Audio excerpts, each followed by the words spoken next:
Call to order. The regular meeting, Local Agency Formation Commission of Monterey County. Today is Monday, April 28, 2025. Roll call, please. Thank you, Chair. Commissioner Bickle, Here. Commissioner Donahue, Commissioner Gorley, Commissioner Kong. Here. Please note Commissioner Kong shall be a voting member for the special districts. Commissioner Lindley, Commissioner Velasquez, Vice Chair Root Askew, Chair Oglesby. Here. Chair, we have a quorum, and for the record, Commissioners Daniels, LaFell, and Lopez are excused. Thank you. I would ask, Mike, would you lead us in Pledge of Allegiance, please? Commissioner Bickle.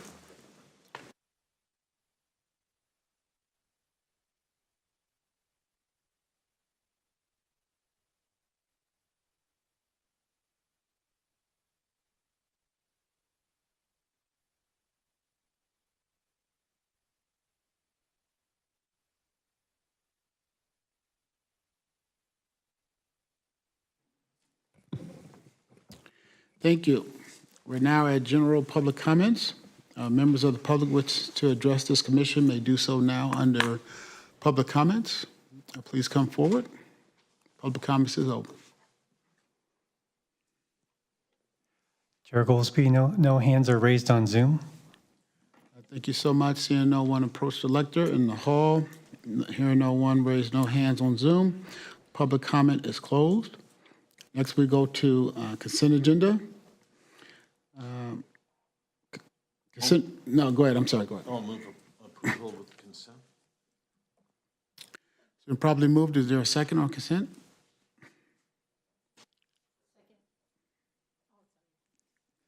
That's fine.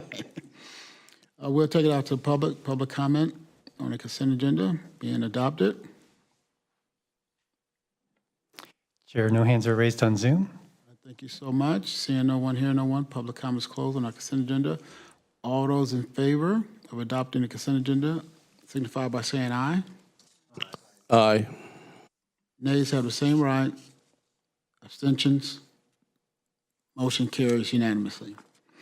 Item number 4 is new business.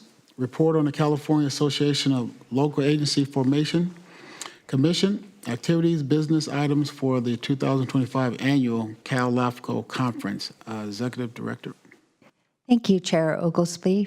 This item will be presented by our senior analyst, Jonathan Brinkman. Okay, Chair Oglesby and Commissioners, this item is a status update on the activities of LAFCO, and we'll get into business items. I'll cover each one. The Commission can choose to handle them one at a time or as moving staff's recommendations at the end. We have here an update from our last meeting. There was a request to bring forward minutes from our October LAFCO conference during the regional roundtable when our coastal region was meeting and had some meeting notes about that discussion. So those are provided here. Thanks to the Executive Officer of Santa Cruz LAFCO, Joe Serrano. Just a note on these minutes that the general discussion was about meeting quarterly as a region, which is done in the southern region of LAFCO. And so, at least at the discussion was that Marin LAFCO and Santa Cruz LAFCO would take the lead in setting up a potential future regional coastal region discussion on a quarterly basis. But because of some of the activities in happening in LAFCO, that hasn't occurred yet, but staff will keep you updated if that occurs and give commissioners an opportunity to participate. Another update is the LAFCO board meeting that was held April 4th. And just a note here that the LAFCO board is reaching out to LAFCOs that have decided to leave the association. Particularly, there are 4 LAFCOs: Orange LAFCO, Los Angeles LAFCO, San Bernardino, and San Diego LAFCOs. And part of offering an olive branch to these LAFCOs is to offer them the membership rates, even though they won't be officially members of CalLAFCO as of July 1st, to offer them the membership rates at this 2025 annual conference in October. And then also one of the requests of these LAFCOs and a number of other LAFCOs was to involve the regional officers, which are volunteer EOs for the 4 CalLAFCO regions, in the executive committee meetings. And then also just to maintain the current regional structure, the thought process there is to not make any changes till they come back, hopefully come back to CalLAFCO, and then we could talk about structure of the organization if that is a concern. And then I just wanted to provide an update on the legislative committee. So there are 3 bills that were highlighted in the discussion of the legislative committee for CalLAFCO that met April 22nd.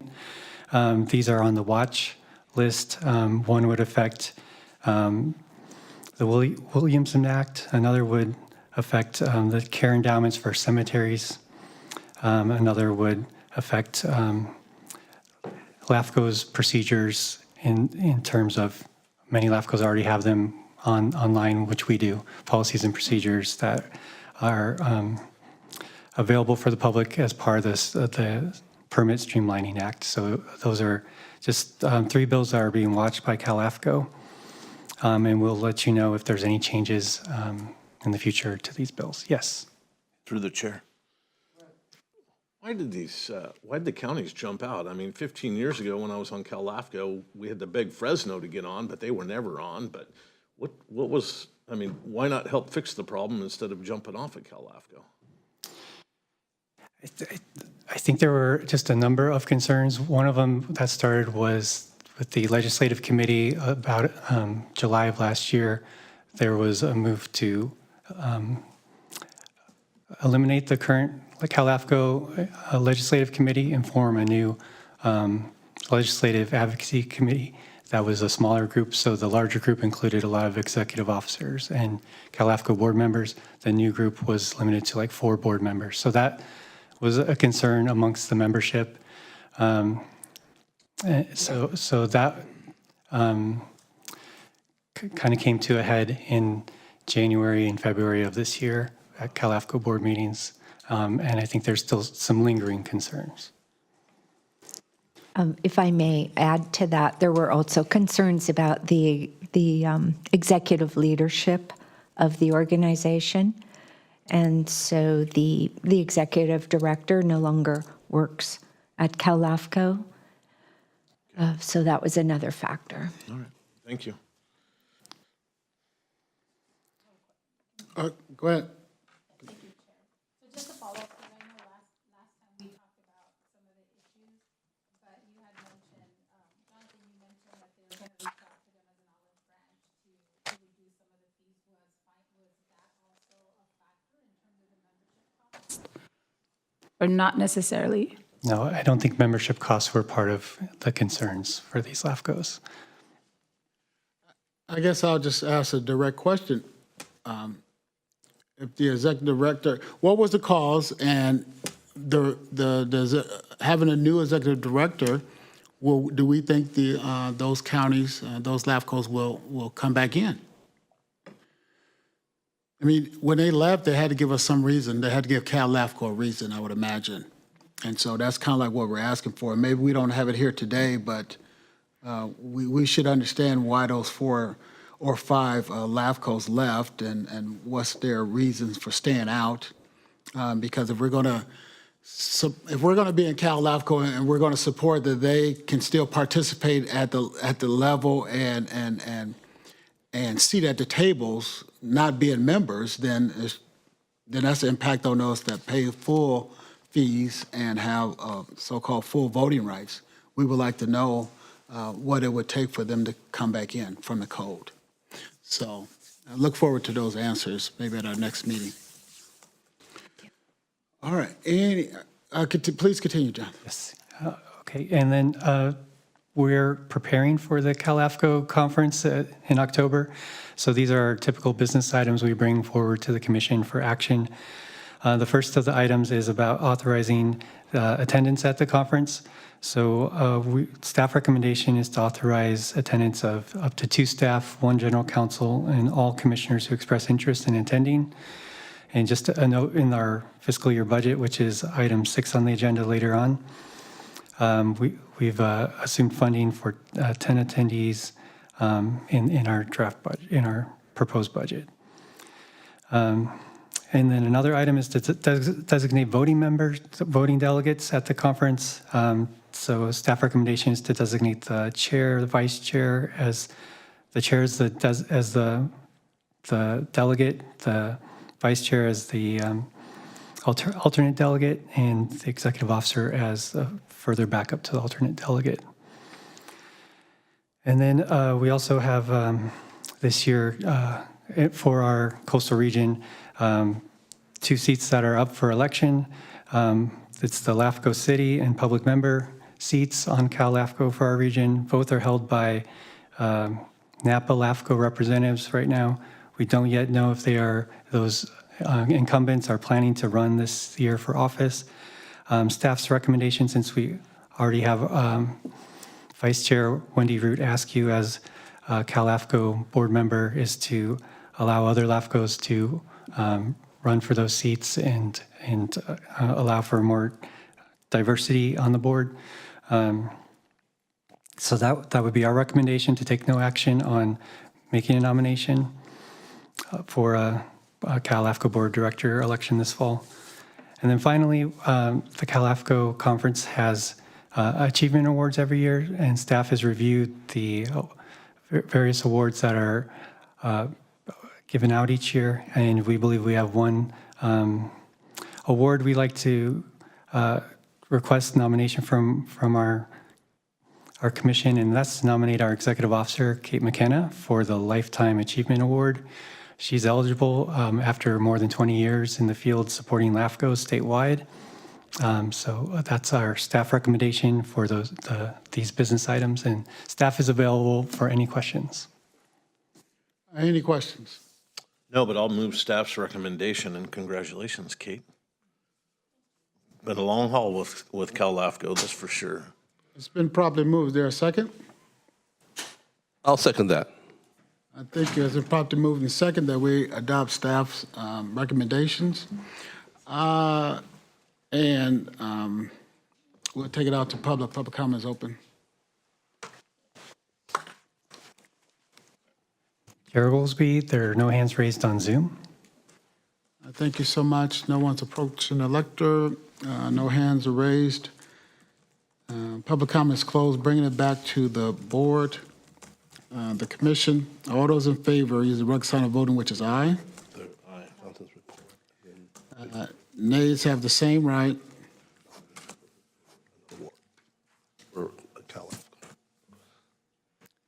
Any abstentions? Ayes have it, motion carried unanimously. Yes. That's okay with Commissioner Askew. Thank you. We'll move on to new business, item number 5, draft 2025 municipal service review and sphere influence study for county dependent special district. There were 37 county special areas and the Pajaro-Aranda County Sanitation District. Executive Director.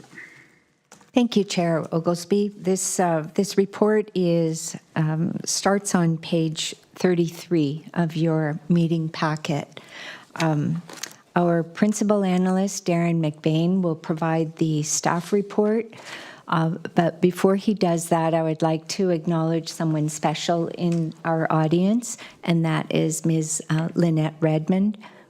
Lynette is with our County Public Works Department, and she and her colleague Tom Moss have provided, and others in her department, have provided a great deal of assistance and support in the preparation of this study. So I'd like to thank you.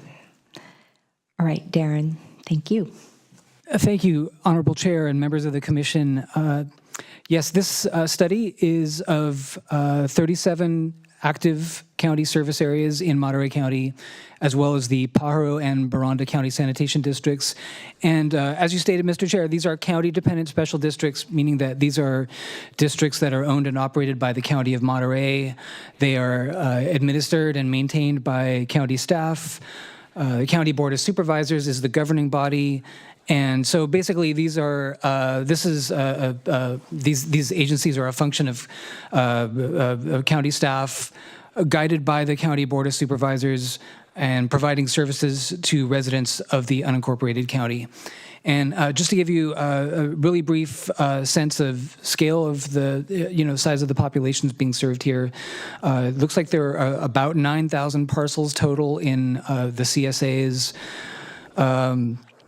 Probably about 6,000 total population of Pajaro County Sanitation District and about 2,500 in Baranda.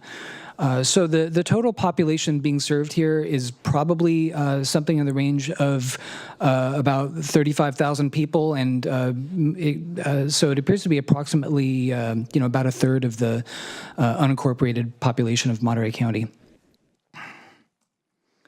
The purpose, overarching kind of goals of this study, the first one is to meet LAFCO's statutory mandates to periodically review the boundaries and services of all special districts and cities countywide.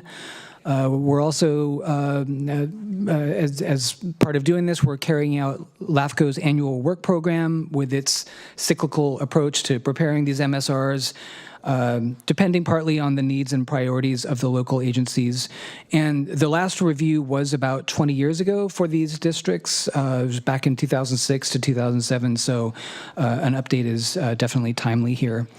We're also seeking to, as part of this effort, inform the public about the services provided by these CSAs and sanitation districts, and to support the county's work by identifying potential needs for LAFCO approvals that the county may wish to request at some point in the future going forward.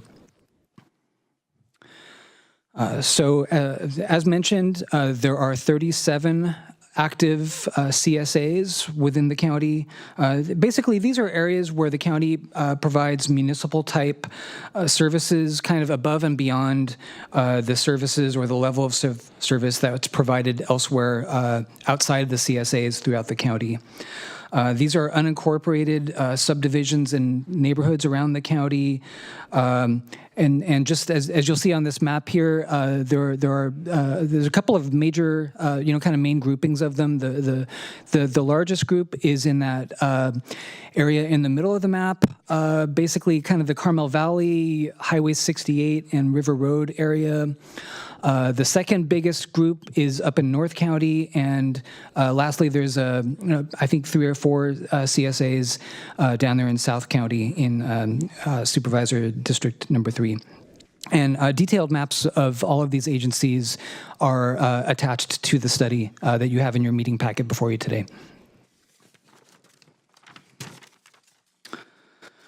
Okay, so that was the CSAs. We also have 2 sanitation districts. We've got Pajaro County Sanitation District, which serves Pajaro, Las Lomas, and a portion of Sunny Mesa up there in North Monterey County.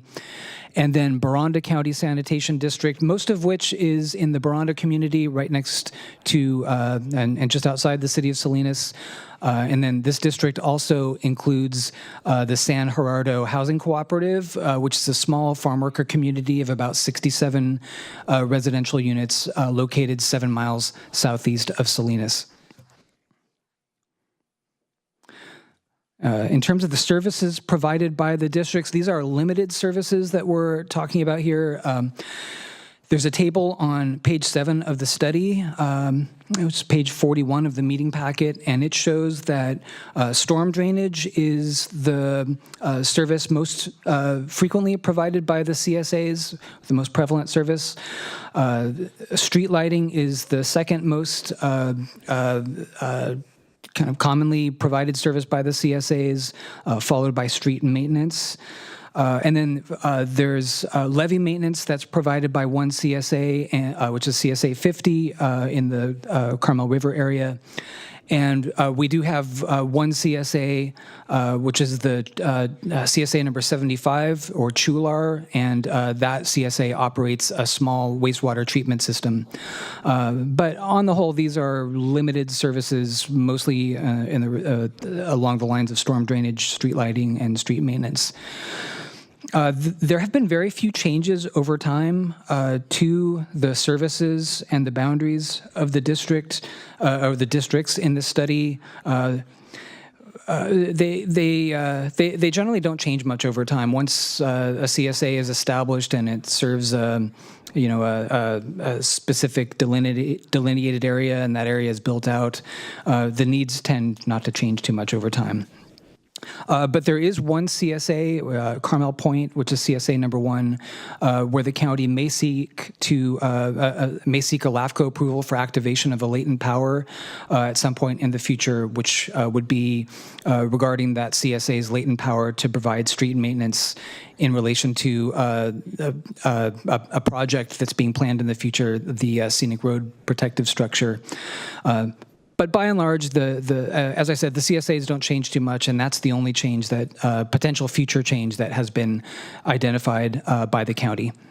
And then looking real quick at the sanitation districts, basically these two sanitation districts have a system of underground pipelines and above ground lift stations that they use to collect wastewater, which is then pumped off-site for treatment. Basically, the Pajaro district wastewater to the city of Watsonville's sewage treatment plant, and the Baranda district is connected into the Monterey One Water regional wastewater treatment system.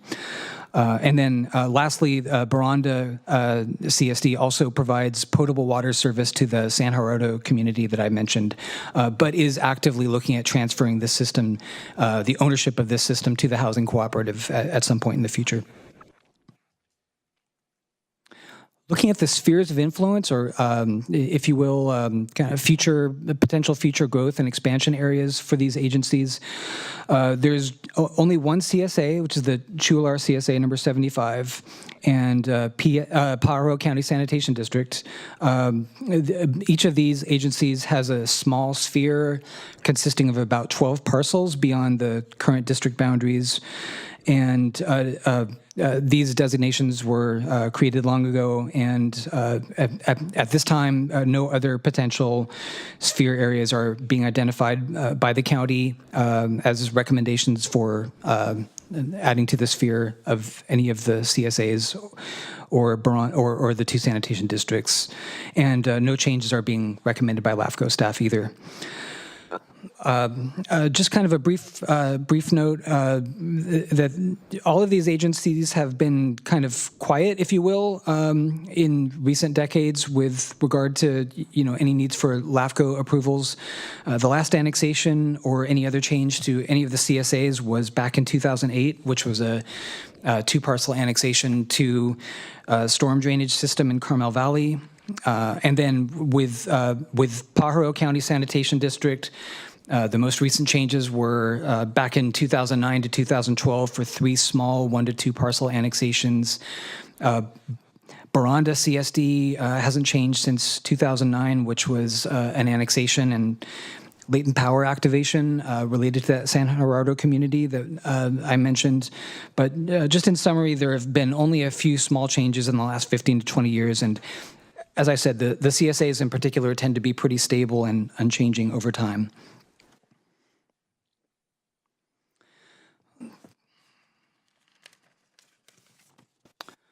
In September 2023, the County of Monterey staff prepared an annual report that covers the CSAs and the sanitation districts. The report provides a discussion of how the CSA finances work and how the rates are set, the financial status of the CSAs, recent activities and projects, including the county's previous efforts to sell off the sanitation systems, and in the absence of any qualified offers, the significant reinvestment in repairs and upgrades that the county has made to those systems.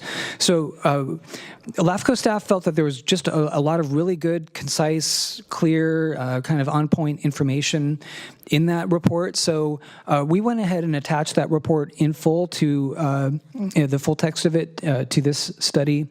But we also summarized some key points on page 10 of our study, kind of summarizing some of the main topics that were covered in the county's annual report. We also updated or provided an updated financial summary table that is updated through this current fiscal year, and that's on pages 10 to 11 of our study. And then on page 12 of our study, we provided a few updates to items that were in the county's September 2023 annual report. And these updates were regarding the sanitation systems, including we made mention in there of a current from just last month, a March 2025 request for proposals that the county has ongoing for potential future consolidation of the Chualar wastewater treatment system into the M1W regional wastewater system.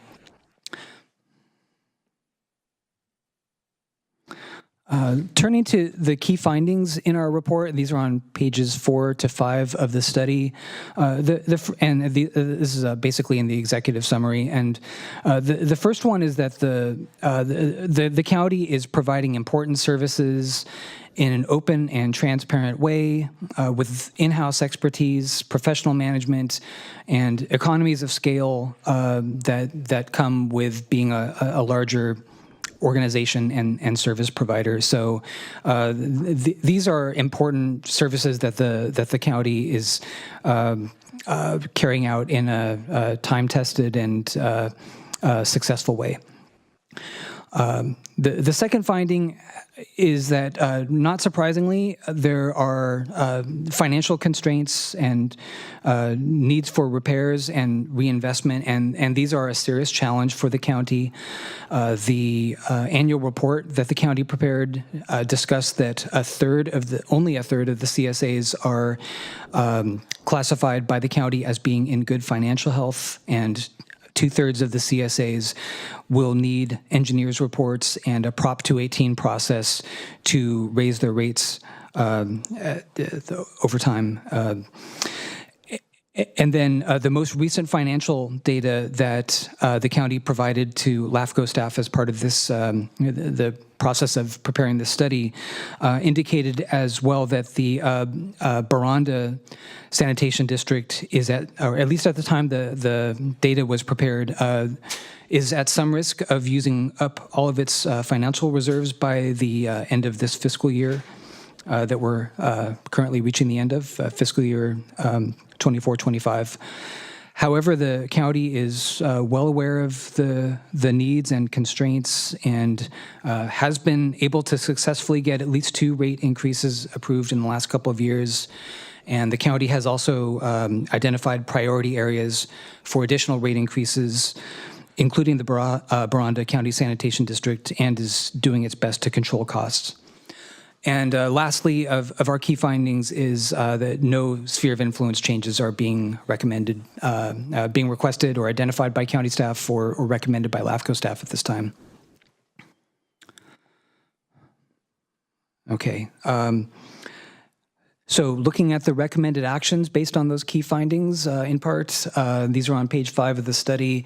We're recommending today that the Commission find the study to be exempt from CEQA, approve the study and its recommended determinations, and affirm the currently adopted spheres of influence of these 37 CSAs and 2 sanitation districts. And then following this study going forward, LAFCO staff will continue to coordinate with and assist the county regarding some things that we have identified in consultation with the county as part of preparing preparing this study. So these are potential future needs that for LAFCO approvals that the county may be requesting. And we've just listed some here, potentially detachment of San Gerardo from the Baranda district, activation of latent power for one or more CSAs, including but not limited to the Carmel Point one that I mentioned. We have potential future dissolution of an inactive Carmel Valley Sanitation District that has been defunct as a public agency for, I think, approximately 15 to 20 years now, but was never formally dissolved. So that remains sort of a cleanup action to carry out in the future. And then there could be potential annexations or out-of-agency service extensions for that Chualar CSA that operates a wastewater system that may be connecting to the regional system at some point in the future. So that about wraps it up. Thank you very much. I'd just like to mention briefly that preparation of the study has been a collaborative process of working with county staff. As Kate mentioned, we developed first admin draft based on meeting and coordination with county staff. We took their feedback, input, and integrated that into a second admin draft, which we also shared with county staff. And that brings us to the draft that you have before you today. And again, thank you very much to our counterparts there at the County Public Works Department. And I will turn it back over to you, Mr. Chair. Thank you so much. Are there any questions from commissioners? Any public comment?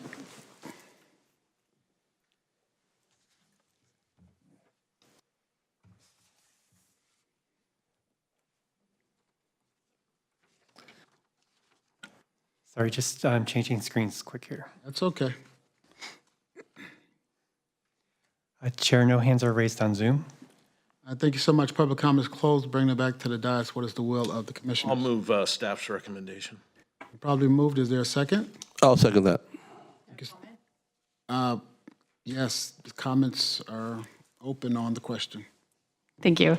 Just wanted to appreciate the LAFCO calling out some of the financial challenges that the CSAs are facing that were called out in the county report.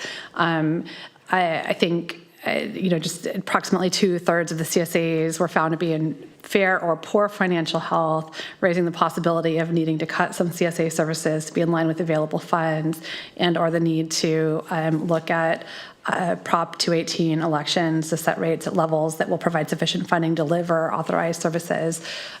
Recognizing that many of those services are services that communities rely on for really fundamental services in their communities.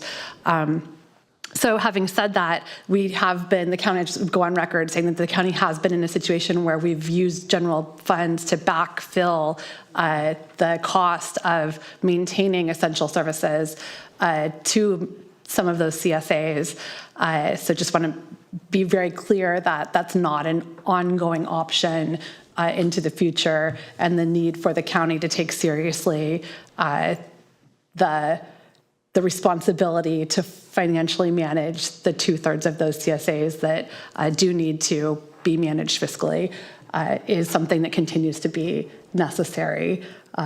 So just wanted to be very clear and thank LAFCO for making that clear in the report. And then also we look forward to having the East Garrison report done. It'll be good to have that updated. So thank you. Thank you for those comments. Anyone else? All those in favor use the regular sign of voting, which is aye. Aye. Nays have the same right. Abstentions? Hearing none, ayes have it, motion carried unanimously. Moving to public hearing, item number 6, final annual budget for fiscal year 2025-26. This is the second hearing. Our Executive Director. Thank you, Chair. Our report will be presented by Jonathan today. Chair Oglesby and Commissioners, thank you for allowing me to present today on the budget. So this is our second public hearing for the fiscal year 2025-2026 budget. The budget has been reviewed by the Budget and Finance Committee and recommends to the Commission at their February 20th meeting. And then last month, the Commission held their initial budget hearing, and they adopted the budget, the draft budget at that time. Now we're bringing forward the final budget for approval. The budget is a 1.5% increase from last year's budget. The increase would allow for a 2% COLA for staff, and there are no changes in staffing levels in the budget. The funding is split a third by the county, a third by cities, and a third by special districts, and that cost share is about $377,000 per each of those groups. And this is an increase of 1.5% as well for each of those funding groups. Just to note that staff provided notice to agencies of these two budget hearings. We shared a copy of the budget, and we have not received any comments from special districts, cities, or the county. And this is for commission action.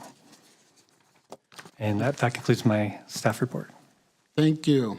Are there any questions from the commissioners? Let's take it out to public comment. Chair, no hands are raised on Zoom. Seeing no one here, no one, public comment is closed. Bring it back to the dais. What is the will of the commissioners? Move staff's recommendation. I'll second that. Probably moved in second. Are there any questions before I ask for the, roll call vote? Okay, we'll do a roll call vote. It could be a voice vote or a roll call. Okay, we'll do a voice vote. All those in favor use the regular sign of voting, which is aye. Aye. Nays have the same right. Abstentions? Hearing none, ayes have it, motion carried unanimously. Executive Officer Communications. Thank you, Chair. I have nothing to report today. Wow, excellent, excellent report. Commissioners' comments. Yes. Thank you. I just want to acknowledge the staff, especially for all of the information on the reports on the CSAs. I know that was a lot of work, so just want to say thank you. And thank you to the team for preparing all of that great information. Thank you for that. I agree with that 100%. A lot of work involved in that, in those reports, a lot of details. And so we thank the team, LAFCO team. We'll move on to closed session. I will ask the General Counsel to read us into closed session. Item number 7. The commission will meet to discuss the performance evaluation of the executive officer in addition to the Monterey Peninsula Water Management District lawsuit as captioned on the agenda. Thank you so much. I'll be clear. I will be recusing myself from hearing and being part of item number 7B as I sit on the Water Management District. I will open up public comment on our closed session items. Chair, no hands are raised on Zoom. Thank you so much. Seeing no one here, no one, I will close public comment on our closed session items, and we will move into closed session.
Just out of closed session.